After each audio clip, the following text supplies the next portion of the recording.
Hello everyone, welcome to Tutoriaholic. I am Rashmi Chaudhary. In today's video, we are going to see the types of errors that occur in C program. Whenever you run C program, then there might be some chances that there might occur some errors. Okay, so there are total 5 types of error that may occur when you run a C program.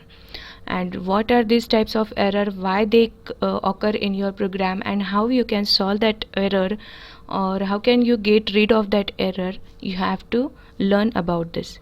Okay, without knowing about that error and without knowing about the technique to solve it or to avoid that error, you cannot move forward or you cannot go to write the program correctly. Okay, so that's why you need to learn about the types of error, why they occur, what is the reason behind their occurrence, and how you can solve them. Okay, so that's why we are going to see the types of error and the reason behind their occurrence and how you can solve them. Okay, so there are total 5 types of errors that occur in a C program. First one is your syntax error, then second is your runtime error, third one is your linker error, then fourth one is your logical error, and fifth one is your semantic error. So today we are going to see all these 5 types of errors along with their examples. I have given some examples here and we are going to see them along with their examples and how you can solve them without any problem. Okay, you will going to see it. So first type की जो error है वो है आपकी syntax error in C programming. Be what is syntax error? Syntax error are the error that occur when there is a violation of rule of C writing syntaxes और format. आप लोगों को पता है कि सी प्रोग्राम जो है वो लिखते वक्त वहाँ पर कुछ जो स्टेटमेंट्स है उनका खुद का एक सिंटैक्स है, खुद के कुछ रूल्स वहाँ पर बनाए हुए हैं सी लैंग्वेज को लिखते हुए. तो वो रूल्स फॉलो करना हमारे लिए ज़रूरी होता है. लेकिन बहुत बार ऐसा होता है जब हम लिखते हैं प्रोग्राम, जब भी हम टाइप करते हैं तो गड़बड़ी में हड़बड़ी में वहाँ पर पॉसिबल है कि वो जो सिंटैक्स है आप लोगों का प्रॉपरली नहीं लिखा जाता, या फिर थोड़ा सा इधर उधर हो जाता है हड़बड़ी में, या फिर कई बार ऐसा होता है कि हमें प्रॉपर सिंटैक्स नहीं पता होता है. ठीक है, सो ऐसा जब होता है कि सिंटैक्स के अलावा आप कुछ वहाँ पर लिख देते हो, या फिर सिंटैक्स जो है, जो फॉर्मेट है करेक्ट, उसको आप गलती से दूसरा कुछ तो भी अलग से लिख देते हो, तो ऐसे वक्त पे जो एरर्स वहाँ पर ऑकर होने वाली है उनको कहा जाता है सिंटैक्स एरर्स. ठीक है, सो सिंटैक्स एरर क्यों आती है ये रीज़न यहाँ पर आपको पता चल गया है. This kind of errors are generally indicated by the compiler before the compilation. जब भी आप प्रोग्राम को कंपाइल करते हो तो कंपाइल करने से पहले ही आप लोगों को ये एरर्स जो है, या फिर कंपाइल करते टाइम ही आप लोगों को ये एरर जो है ये पता चल जाती है. सिंटैक्स एरर जो है वो आपको पता चल जाती है. यूज़र कंपाइलर जो है वो आपको बता देता है वहाँ पर कि भाई यहाँ पर आप लोगों का सिंटैक्स एरर है, यहाँ पर ये चीज़ मिसिंग है, यहाँ पर ये चीज़ मिसिंग है, ऐसे वो बता देता है. जैसे कि अगर सपोज़ करो कि आप लोगों ने प्रिंटफ का स्टेटमेंट है, अभी आप लोगों को शायद से पता होगा कि सिंटैक्स क्या होता है. ठीक है, हर एक चीज़ का अपना अपना सिंटैक्स होता है. तो जैसे कि अगर मैं प्रिंटफ स्टेटमेंट की बात करती हूँ, प्रिंटफ स्टेटमेंट की अगर मैं यहाँ पर बात करती हूँ तो प्रिंटफ स्टेटमेंट का अपना खुद से एक सिंटैक्स होता है. जैसे कि अगर मैं यहाँ पर बात करूँ प्रिंटफ की, तो मैं यहाँ पर प्रिंटफ स्टेटमेंट का सिंटैक्स आप लोगों को शॉर्ट में लिख के बताती हूँ कि डबल कोटेशन में जो भी चीज़ आप लोगों को लिखनी है, जो भी चीज़ आप लोगों को आउटपुट स्क्रीन पे प्रिंट करनी है वो लिखी जाएगी. ठीक है, अगर वहाँ पर आप लोगों को फॉर्मेट स्पेसिफायर देना है, मतलब कोई वैल्यू अगर आप लोगों को प्रिंट करनी है, जैसे कि सपोज़ करो मुझे ए नाम का एक वेरिएबल है इंटीजर टाइप का, उसकी वैल्यू मुझे यहाँ पर साथ में प्रिंट करनी है, तो मैं क्या करूँगी, %d एंड में दे दूँगी, डबल कोट जो है वो कंप्लीट कर दूँगी, कॉमा दे दूँगी, और फिर ए की वैल्यू मुझे प्रिंट करनी है इसलिए ए को मैं यहाँ पर लिख दूँगी. ठीक है, और फिर ब्रैकेट कंप्लीट करके इसके आगे मैं सेमीकोलन दे दूंगी. अभी कंसीडर करो ये अभी प्रॉपर जो फॉर्मेट है आपका प्रिंटफ का, ये फॉर्मेट है. ठीक है। प्रिंट एफ आपका यहाँ पर पूरा लिखा जाएगा, मैंने शॉर्ट में इसको PF लिखा है, लेकिन आप क्या लिखोगे, प्रिंट एफ पूरा कंटिन्यूअस लिखोगे। ठीक है। सो प्रिंट एफ का फॉर्मूला क्या है, प्रिंट एफ का सिंटैक्स क्या है प्रिंट एफ का, तो ब्रैकेट उसके अंदर डबल कोटेशन के अंदर आप जो भी लाइन आपको प्रिंट करनी है आउटपुट स्क्रीन पे वो लाइन लिखोगे। अगर वहाँ पर आप लोगों को किसी वेरिएबल की वैल्यू वहाँ पर प्रिंट करनी है तो आप वहाँ पर उस वेरिएबल का जो आइडेंटिफायर होगा उसके हिसाब से, डेटा टाइप जो होगा उसके हिसाब से आइडेंटिफायर जो है वो वहाँ पर लगाओगे, %d, %f या फिर %c। ठीक है। अगर कैरेक्टर वेरिएबल है तो आप %c लिखोगे, अगर इंटीजर वेरिएबल है तो %d लिखोगे, अगर फ्लोट या फिर रियल टाइप का वेरिएबल है तो आप वहाँ पर क्या लिखोगे, %f लिखोगे। ठीक है। और जो वेरिएबल की वैल्यू आप लोगों को प्रिंट करनी है कॉमा देके, वो वेरिएबल का नाम हम यहाँ पर इंक्लूड करने वाले हैं। ठीक है। सो ये है आपका प्रॉपर सिंटैक्स प्रिंटएफ का। अभी कंसीडर करो कि हड़बड़ी में आप लोगों ने ये जो सेमीकोलन है ये लिखा ही नहीं, यहाँ पर सेमीकोलन लिखना भूल गए। तो जब भी आप प्रोग्राम को कंपाइल करोगे तो वहाँ पर कंपाइल करते टाइम वहाँ पर आपको एरर आ जाएगी कि दिस लाइन मिसिंग सेमीकोलन। ठीक है। ये जो स्टेटमेंट है इसके यहाँ पर सेमीकोलन चाहिए था, वो सेमीकोलन यहाँ पर मिसिंग है, ऐसी एरर वहाँ पर आप लोगों को आ जाएगी। तो लाइन नंबर जब आप देखोगे तो उस लाइन के पहले वाली लाइन आपको देखनी है। जब भी आप प्रोग्राम देखते हो ना तो वहाँ पर जब भी आपको एरर मिल जाती है तो वो एरर कहाँ पर मिलने वाली है, जहाँ पर एरर है उसके नेक्स्ट लाइन पे आपको यहाँ पर दिखाया जाएगा। जैसे कि अभी अगर हम काउंट करते हैं तो 1 2 3 4 5 6 7, ठीक है। छठी लाइन पे हमारा प्रिंटएफ स्टेटमेंट है जिसके अंदर हमने सेमीकोलन जो है वो लिखा नहीं है। ठीक है। आपको गलती दिखानी थी इसलिए सेमीकोलन मैंने यहाँ पर दिया नहीं है। लेकिन एरर देखो, जब भी कंपाइल टाइम एरर यहाँ पर दिख रही है तो यहाँ पर ये लाइन नंबर दिख रहा है आप लोगों को कि 7 नंबर की लाइन जो है वहाँ पर स्टेटमेंट मिसिंग सेमीकोलन है। अभी 7 नंबर की लाइन पे क्यों दिखा रहा है, जबकि वो है 6 नंबर की लाइन पे वो सेमीकोलन जो है वो मिस हुआ है। तो वहाँ पर क्या होता है, जैसे ये स्टेटमेंट कंप्लीट हो जाता है एग्जीक्यूट करके, मतलब कंपाइल करके ये स्टेटमेंट कंप्लीट हो जाएगा, तभी जाके उसको पता चलेगा कि इस स्टेटमेंट के अंदर एरर है। ठीक है। तब तक आपका कंट्रोल कहाँ पर चला गया होगा, नेक्स्ट लाइन पे चला गया होगा, इसलिए वो नेक्स्ट लाइन जो है उसको यहाँ पर उसका नंबर यहाँ पर प्रिंट कर देता है। लेकिन एक्चुअली आपको क्या करना है, जब भी ऐसी कोई एरर आती है तो इस नंबर के एक नंबर पहले वाली लाइन आपको कंसिडर करनी है और वहाँ पर देखना है कि कहाँ पर क्या चीज़ हम लोगों ने भूल गए थे। ठीक है। सो ऐसी एरर आपको आ सकती है। ये एक एग्जांपल लिख के मैंने बता दिया है। वॉइड मैन आपका मेन फंक्शन है, इंटीजर a = 10। ठीक है। यहाँ पर वेरिएबल को हम लोगों ने डिक्लेयर कर लिया। अभी वेरिएबल के नाम कैसे लिखने हैं, किस टाइप का वेरिएबल होने वाला है, ये सारी चीज़ें मैंने आप लोगों को बता दी हैं। ठीक है। डेटा टाइप्स कितने टाइप के होते हैं, 3, फिलहाल तो हम लोगों ने 3 टाइप्स के डेटा टाइप देखे हैं। कौन कौन से हैं, इंटीजर, फ्लोट और कैरेक्टर। ठीक है। इंटीजर क्या करता है, जो इंटीजर वैल्यू है उसको होल्ड करता है। फ्लोट क्या करता है, जो रियल वैल्यूज होती है, रियल कॉन्स्टेंट्स होते हैं उसको हेल्प करता है, उस टाइप की वेरिएबल को बना देता है। और वो क्या करते हैं, वो वेरिएबल जो होते हैं वो रियल कॉन्स्टेंट्स जो होते हैं उनको होल्ड करते हैं। कैरेक्टर, अगर हम कैरेक्टर डेटा टाइप का अगर हम वेरिएबल बनाते हैं तो वो वेरिएबल क्या करेगा, कैरेक्टर टाइप की जो भी वैल्यूज़ हैं उसको होल्ड करेगा। ठीक है। सो ऐसे ही हमने क्या किया, इंटीजर डेटा टाइप का a नाम का वेरिएबल बना दिया जो कि इंटीजर वैल्यू को होल्ड करेगा। तो वहाँ पर हम लोगों ने इनिशियलाइजेशन भी एक ही लाइन पे कर दिया और वेरिएबल का डिक्लेरेशन भी एक ही लाइन पे कर दिया। ठीक है। फिर हमने क्या किया, एक ही वैल्यू हम लोगों को प्रिंट करनी है, तो हम लोगों ने क्या लिख दिया, printf bracket double quotation /n। हम लोगों ने देखा कैरेक्टर्स के बाद, कैरेक्टर्स के अंदर हम लोगों ने /n देखा था। /n क्यों यूज़ किया जाता है, नेक्स्ट लाइन को दिखाने के लिए या फिर एंड ऑफ लाइन दिखाने के लिए। तो फिलहाल तो हमें क्या करना है, ये जो भी स्टेटमेंट है ये हमें नेक्स्ट लाइन पे लेना है। एंड ऑफ द लाइन दिखा दिया, मतलब अभी क्या होगा, नेक्स्ट लाइन के इनिशियल स्टेज पे आपका जो कर्सर है वो आ जाएगा। तो वहाँ पर प्रिंट क्या हो जाएगा, नंबर इज %d। तो हमें एक ही वैल्यू प्रिंट करनी है। एक इस टाइप का वेरिएबल है, इंटीजर टाइप का वेरिएबल है, इसलिए %d हम लोगों ने यूज़ किया है। और किसकी वैल्यू प्रिंट करनी है, तो a की, इसलिए कॉमा करके a लिख दिया। अभी एंड में हम लोगों ने सेमीकोलन दिया नहीं है, गेट ch कर दिया, प्रोग्राम यहाँ पर एंड हो गया। ठीक है। तो इसको जब आप कंपाइल करोगे, कंपाइल करते वक्त आप लोगों को यहाँ पर एरर आएगी कि 7 स्टेटमेंट जो है वहाँ पर सेमीकोलन आप लोगों ने मिस कर दिया है। ठीक है। सो आप लोगों ने सेमीकोलन यहाँ पर दिया नहीं है, इसलिए यहाँ पर एरर आ जाएगी। तो ये एरर कौन सी हो जाती है, सिंटैक्स एरर हो जाती है। ठीक है। और सिंटैक्स एरर को कंपाइल टाइम एरर भी कहा जाता है। सिंटैक्स एरर को कंपाइल टाइम एरर भी कहा जाता है। क्यों? क्योंकि जब भी कंपाइल हो रहा है तभी आपको बताया जाता है, ये एरर जो है ये शो की जाती है। इसके लिए इसको दूसरा नाम भी है कंपाइल एरर। ठीक है, जैसे कि पैरेंथेसिस अगर आप मिस कर देते हो तो पैरेंथेसिस मिसिंग ऐसी भी एरर आपको आ जाएगी, या फिर printing the value of the variable without declaring it, ये भी आपका क्या है, सिंटैक्स एरर ही है। ठीक है, दूसरा एग्जांपल यहाँ पर मैंने बताया है। अभी देखो यहाँ पर क्या क्या एरर आने वाली है।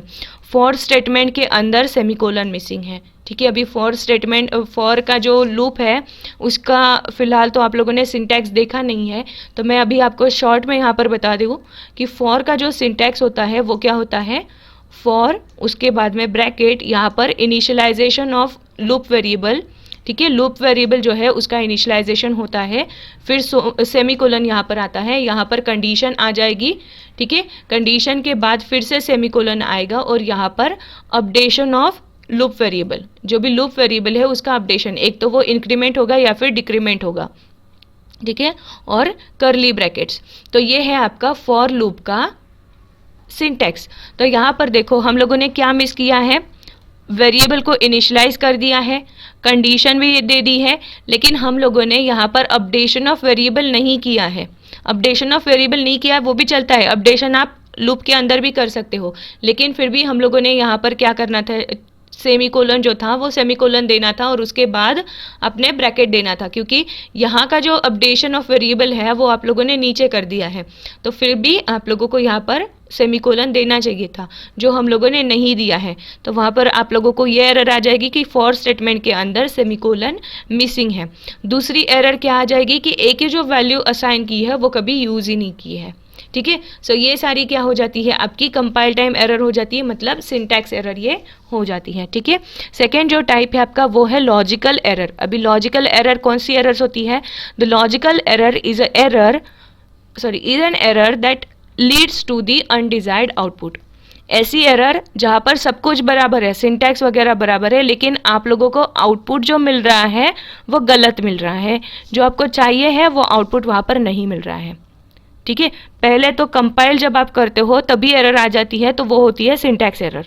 अभी दूसरी टाइप की एरर है लॉजिकल एरर। ये कब आती है, जब आपको कंपाइल करते टाइम कोई भी एरर नहीं आ रही है, सिंटैक्स वगैरह सब कुछ बराबर है, लेकिन आप प्रोग्राम रन करते हो तो जो आउटपुट आप लोगों को मिलना चाहिए था वो मिलने के बजाय कुछ दूसरा ही आउटपुट अगर आप लोगों को मिल रहा है, तो आप कहोगे कि हमारे प्रोग्राम में लॉजिकल एरर है। ठीक है, this error produce the incorrect output but they are error free, that's why it is known as the logical error. यहाँ पर एरर वगैरह कोई भी दिखाई नहीं जाती है, बस आपको क्या होता है, आउटपुट जो मिलने वाला है वो रॉन्ग आउटपुट दिया जाता है।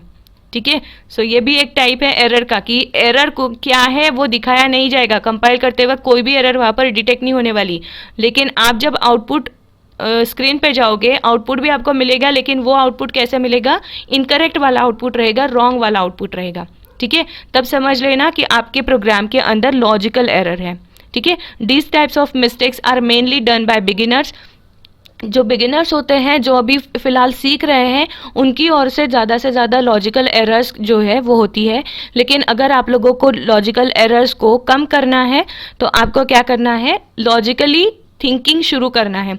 जब आप लॉजिकली थिंक करने लग जाओगे तो आपकी जो एरर्स है वो अपने आप ही रिड्यूस होने लग जाएंगी। ठीक है, the occurrence of these errors mainly depend upon the logical thinking of the developer. यही बात यहाँ पर बताई है कि जब तक आपका जो डेवलपर है या फिर आप हो, तो आप जब तक लॉजिकली थिंकिंग नहीं स्टार्ट करते तब तक आपकी वहाँ पर छोटी छोटी लॉजिकल एरर्स जो है वो होने ही वाली हैं। जब तक आपका लॉजिकल थिंकिंग का पावर नहीं बढ़ता तब तक ऐसी एरर होने वाली है। शुरुआत में ऐसी एरर होती है, और जैसे आपको बाद में पता चल जाता है कि कैसे थिंक करना है प्रोग्राम लिखते वक्त, तो आपकी जो लॉजिकल एरर है वो रिड्यूस हो जाती है।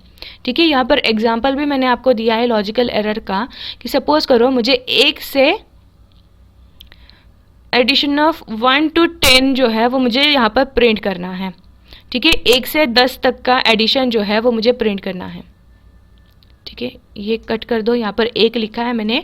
1 to 10 जो है इनकी एडिशन मुझे यहाँ पर प्रिंट करनी है, तो मैं कैसे करने वाली हूँ, इंटीजर आई वेरिएबल ले लिया और सम इज इक्वल टू 0, सम को 0 से इनिशलाइज कर दिया। ठीक है, क्लियर स्क्रीन के लिए CLR SCR ले लिया। फॉर लूप हमने लगा लिया। फिर से फॉर लूप का सिंटेक्स मैंने अभी आपको बताया था, पहला जो होता है वो होता है जो लूप वेरिएबल है उसका इनिशियलाइजेशन, उसके बाद कंडीशन, उसके बाद अपडेशन ऑफ लूप वेरिएबल। ठीक है, बीच में आप लोगों के सेमीकोलन से उनको सेपरेट किया गया है।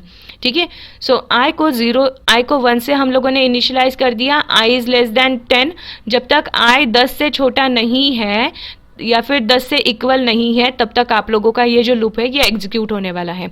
एंड i प्लस प्लस, ठीक है, and sum is equal to sum plus i, ये हम लोगों ने ब्रैकेट के अंदर लिख दिया। अभी देखो मैंने यहाँ पर क्या गलती की है, सब कुछ बराबर लिखा है लेकिन यहाँ पर मैंने फॉर लूप के बाद में सेमीकोलन दे दिया है। फॉर लूप का जो कंडीशन का ब्रैकेट है उसके बाद में मैंने सेमीकोलन दे दिया है। तो सब कुछ बराबर है, बाकी सारा का सारा फॉर्मेट जो है वो सारा का सारा बराबर है, बस ये एक सेमीकोलन जो यहाँ पर दिया है उसके वजह से मुझे एरर क्या मिल रहा है ये देखो। अभी 1 से 10 तक की नंबर्स की अगर मुझे एडिशन करनी है तो ऑफकोर्स वो एडिशन क्या होने वाली है, 11 से ज़्यादा ही होने वाली है। ठीक है, लेकिन यहाँ पर एडिशन क्या मिल रही है, 11 मिल रही है। तो यहाँ पर क्या हो रहा है, रॉन्ग आंसर आप लोगों को मिल रहा है। तो ऐसे जब आपको रॉन्ग आंसर मिल रहा है और आपको कहीं पर भी पॉइंट नहीं किया जाएगा कि आपके इस स्टेटमेंट में एरर है या फिर इतने नंबर वाली लाइन पे एरर है, ठीक है, यहाँ पर कोई भी पॉइंट आउट नहीं किया जाएगा। यहाँ पर जो एरर है वो आपको खुद को ढूंढनी पड़ने वाली है। ठीक है, सो जब तक आप लॉजिकली थिंकिंग नहीं करते तब तक आप ये एरर्स निकाल भी नहीं पाओगे और तब तक आपकी ये एरर्स ऑकरेंस जो है इस एरर्स की वो कम भी नहीं होने वाली। इसलिए लॉजिकल थिंकिंग स्टार्ट कर देना है। ठीक है, नेक्स्ट जो है यहाँ पर दूसरा एग्जाम्पल मैंने आपको दिया है, इसके अंदर हमने क्या किया है, जो नंबर्स है, अभी देखो सपोज करो जनरली हम जनरल मैथमेटिक्स में जब लिखते हैं तो सपोज करो कि मुझे लिखना है a plus B plus C divide by 3। ठीक है, सो जनरल मैथमेटिक्स में हम कैसे लिखेंगे, a plus B plus C ऐसे लिखेंगे। ठीक है, और divide by whole divide by 3 लिखना है तो ऐसे डिवाइड बाय 3 लिख देंगे। तो आपको ये पता चल जाएगा कि तीनों की एडिशन करनी है पहले और फिर डिवाइड करना है। लेकिन अगर हम इसको प्रोग्रामिंग लैंग्वेज में लिखने जाएंगे तो प्रोग्रामिंग लैंग्वेज में ये कैसे लिखा जाएगा, और जनरली हम क्या करते हैं, इक्वल्स टू क्वेश्चन मार्क या फिर इक्वल्स टू जो भी वेरिएबल है इसके अंदर जो भी वैल्यू है वो आपको यहाँ पर पता चल जाती है।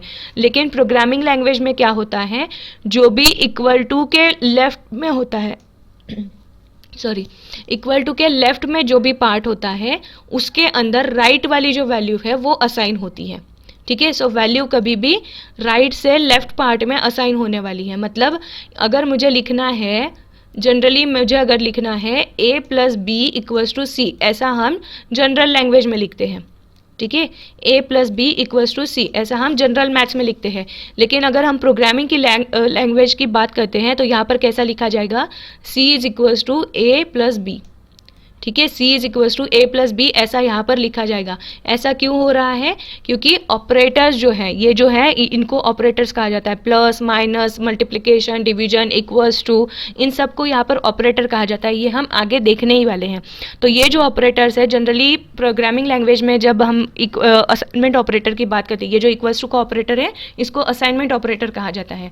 तो जब हम असाइनमेंट ऑपरेटर की बात करते हैं तो ये वैल्यू क्या करता है, इधर वाली जो वैल्यू है राइट हैंड साइड वाली वैल्यू, यहाँ पर ऑपरेशंस परफॉर्म करके जो भी रिजल्ट आपको मिलने वाला है वो लेफ्ट हैंड साइड में असाइन किया जाएगा। ठीक है, सो हमेशा यहाँ पर c is equals to a plus B या फिर c is equals to a minus B ऐसा लिखा जाएगा। कभी भी a plus B equals to c ऐसा यहाँ पर नहीं लिखा जाने वाला। ठीक है, वो भी एक दूसरे टाइप की एरर होती है, वो हम आगे देखने वाले हैं। ठीक है, अभी फिलहाल हम यहाँ पर थे कि a plus B plus C divide by 3 ऐसा हम जनरल मैथ्स में लिखते हैं। लेकिन ऐसा अगर हम लोगों ने यहाँ पर लिखा, ऐसा अगर हम लोगों ने इस लाइन में लिखा, प्रोग्रामिंग लैंग्वेज में लिखा, तो ये क्या करने वाला है, ये रिजल्ट गलत देगा। क्यों रिजल्ट गलत देगा, क्योंकि ये क्या कंसीडर कर रहा है, a plus B plus C divide by 3। मतलब यहाँ पर c को किससे 3 को किससे डिवाइड किया जा रहा है, तो सिर्फ c को डिवाइड किया जा रहा है 3 से। बल्कि हमें क्या करना था, a plus B plus C whole को 3 से डिवाइड करना था। तो ऐसा अगर आप लोगों को लिखते हो आप, तो आप लोगों को वहाँ पर एरर जो है वो मिलने वाली है, मतलब रॉन्ग आंसर जो है वो आपको मिलने वाला है। फिलहाल तो लिखा हुआ सब कुछ करेक्ट है, लेकिन आंसर आपको रॉन्ग मिल रहा है। क्यों? क्योंकि आपने उसको प्रॉपरली लिखा नहीं है। तो आपको यहाँ पर कैसे लिखना पड़ेगा? एवरेज इज इक्वल टू, एक ब्रैकेट में लिख दो a plus B plus C, bracket complete कर दो और फिर वहाँ पर डिवाइड बाय 3 लिख दो। ऐसा जब आप लिखोगे तभी आपका जो स्टेटमेंट है वो आपको करेक्ट आंसर प्रोवाइड करने वाला है, अदरवाइज आपको आंसर जो मिलने वाला है वो गलत मिलेगा। ठीक है, तो यहाँ पर आपकी लॉजिकल एरर जो है वो खत्म हो जाती है। थर्ड टाइप की एरर जो है आपकी वो है रन टाइम एरर। अभी रन टाइम एरर क्या होती है? These errors occurs during the program execution, that is run time. ठीक है, कंपाइलेशन यहाँ पर प्रॉपरली हो जाता है, सक्सेसफुल कंपाइलेशन यहाँ पर हो जाता है, लेकिन प्रॉब्लम कहाँ पर आता है कि जब भी प्रोग्राम एग्जीक्यूट हो रहा है तो उस वक्त वहाँ पर एरर आ रही है। ठीक है, जैसे कि कोई भी प्रोग्राम अगर आप ले रहे हो और वहाँ पर कंपाइलेशन आपका प्रॉपरली हो रहा है, कंपाइलेशन के अंदर कोई भी एरर नहीं है, मतलब सिंटैक्स एरर नहीं है, लेकिन रन टाइम जब आप प्रोग्राम एग्जीक्यूट हो रहा है तो वहाँ पर आपको एरर आ जाएगी, तो उसको क्या कहोगे आप? रन टाइम एरर उसको कहा जाएगा। They are very hard to find as the compiler doesn't point it to the line at which the error occurs. किस पॉइंट पे या फिर किस स्टेटमेंट में एरर हो रही है ये आपको पता नहीं चलेगा। इनको ढूंढना बहुत ज़्यादा डिफिकल्ट है, क्योंकि कंपाइलर आपको यहाँ पर बताता नहीं है कि एरर किस स्टेटमेंट में हो रही है या फिर किस नंबर की लाइन पे हो रही है, इसलिए इनको ढूंढना बहुत ज़्यादा डिफिकल्ट होता है बिगिनर्स के लिए। ठीक है, यहाँ पर जनरली एक बहुत कॉमन एरर यहाँ पर होती है कि किसी भी वेरिएबल को अगर आप डिवाइड बाय 0 कर देते हो तो डिवाइड बाय 0 करते ही यहाँ पर एरर आ जाती है, divide by 0 error, division bye 0 error.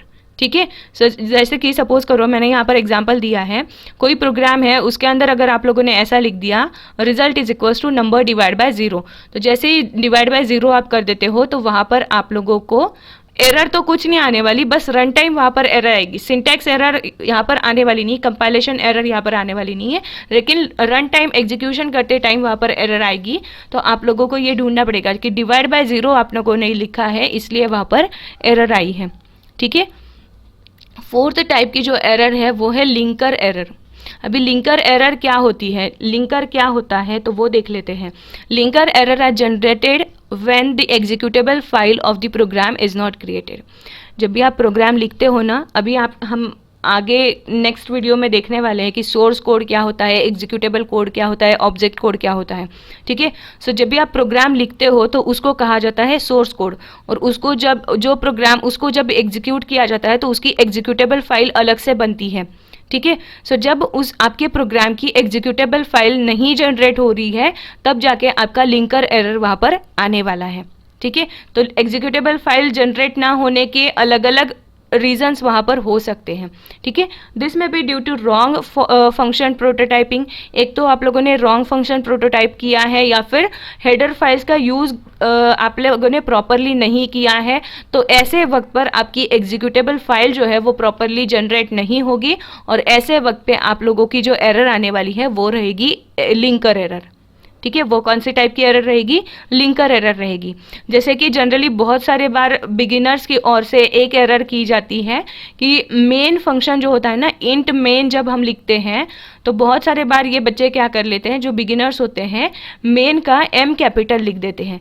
लेकिन मेन जो फंक्शन है, यहाँ पर हम फंक्शन की डेफिनेशन लिख रहे हैं, फंक्शन लिख रहे हैं, तो ये जो फंक्शन है ऑलरेडी दूसरी फाइल में डेवलप किया हुआ है, डिफाइन किया हुआ है। ठीक है, सो इसको ऑलरेडी दूसरी जगह पर डिफाइन किया हुआ है, और वहाँ पर क्या लिखा है, मेन को स्मॉल में लिखा है, एम जो है वो स्मॉल लिखा है, MAIN, या वहाँ पर स्मॉल लिखा है, लेकिन हम लोगों ने अगर यहाँ पर गलती से एम कैपिटल लिख दिया तो वो फाइल से ये फाइल मेल नहीं खाने वाली, और इसकी वजह से आप लोगों का एग्जीक्यूटेबल फाइल जो है वो यहाँ पर क्रिएट नहीं होने वाला। और जैसे ही आपकी एग्जीक्यूटेबल फाइल क्रिएट नहीं हो रही है तो वैसे कौन सी एरर ऑकर होने वाली है, लिंकर एरर वहाँ पर आ जाएगी। ठीक है, अभी फिफ्थ टाइप की जो एरर है वो है सिमेंटिक एरर। अभी सिमेंटिक एरर क्या होती है और ये कब आती है? This type of error occur when statements are not understandable by compiler. जब भी स्टेटमेंट जो है वो कंपाइलर समझ ही नहीं पा रहा है आपके स्टेटमेंट, तब जाके सिमेंटिक एरर जो है वो आने वाली है। ठीक है, कुछ एग्जांपल्स मैंने यहाँ पर आप लोगों को बताए हैं सिमेंटिक एरर के, जैसे कि अगर आप लोगों ने वेरिएबल को डिफाइन किया, ठीक है, वेरिएबल को डिक्लेयर कर दिया, यहाँ पर इंटीजर टाइप का आई नाम का वेरिएबल हम लोगों ने यहाँ पर डिक्लेयर कर दिया, ठीक है, और I is equal to I plus 2 ऐसे लिख दिया उसके आगे। अभी आई के अंदर वैल्यू क्या है? उसको अनइनिशलाइज है, उसको इनिशलाइज ही नहीं किया है, तो फिलहाल तो उसके अंदर कौन सी वैल्यू रहेगी? गार्बेज वैल्यू रहेगी। और अगर आप उसको 2 से ऐड कर रहे हो तो आपको क्या मिलने वाला है? गार्बेज वैल्यू ही आपको मिलने वाली है। सो ये क्या है? ये अनइनिशलाइज वेरिएबल को यूज़ किया है आपने, तो वहाँ पर कौन सी एरर होने वाली है? सिमेंटिक एरर यहाँ पर होने वाली है। सेकेंड एग्जाम्पल मैंने यहाँ पे दिया है कि कंपैटिबिलिटी जो है वो आपकी मैच नहीं हो रही है। जैसे कि यहाँ पर देखो, मैंने इंटीजर टाइप का बी वेरिएबल लिया है, इंटीजर टाइप का वेरिएबल लिया है जिसका नाम है बी, लेकिन उसके अंदर मैंने क्या कर दिया? स्ट्रिंग जो है वो डाल दी। अभी स्ट्रिंग डाल दी, इंटीजर टाइप का वेरिएबल है, वो क्या होल्ड करने वाला है? वो सिर्फ इंटीजर वैल्यू को ही होल्ड कर सकता है, इंटीजर कांस्टेंट को ही वो होल्ड कर सकता है। वो इस नाम को होल्ड करेगा क्या? नहीं कर सकता। तो ऐसी जगह पर भी आपकी कौन सी एरर हो जाएगी? Semantic error. या फिर तीसरा एग्जांपल मैंने दे दिया है कि एक्सप्रेशन के अंदर एरर दे दी। जैसे कि मैंने आपको पहले भी बताया था कि जनरल लैंग्वेज में हम कैसे लिखते हैं? a plus B equals to C, लेकिन प्रोग्रामिंग लैंग्वेज में जब भी हम लिखते हैं तो कैसे लिखा जाता है? c is equals to a plus B. ठीक है, सो अगर आप गलती से भी प्रोग्रामिंग करते वक्त a plus B equals to C ऐसे लिख देते हो, मतलब c इधर लिखते हो, जिसके अंदर आप लोगों को वैल्यू स्टोर करनी है वो राइट हैंड साइड में लिख रहे हो आप इक्वल टू के, तो वहां पर क्या हो जाएगी? एरर वहां पर आ जाएगी। और वो एरर कौन से टाइप की रहेगी? सिमेंटिक एरर वो रहने वाली है। ठीक है, so today we have seen all the 5 types of errors. That is first one was your, कौन कौन सी एरर हम लोगों ने देखी है? सिमेंटिक एरर देखी है, रन टाइम एरर देखी है, लॉजिकल एरर देखी है, ठीक है, और कौन सी थी? लॉजिकल एरर देखी है, और एक थी सिंटैक्स एरर। ठीक है, सो पांचों जो टाइप है आपके एरर्स के वो हम लोगों ने देखे हैं, syntax, run time, linker, logical and semantic error. तो यहाँ पर आज का जो लेक्चर है, वो आज का जो वीडियो है वो यहीं पर स्टॉप करते हैं। नेक्स्ट वीडियो में नेक्स्ट टॉपिक के साथ फिर मिलेंगे। अगर वीडियो अच्छा लगता है तो लाइक करो, शेयर करो और सब्सक्राइब करो चैनल को।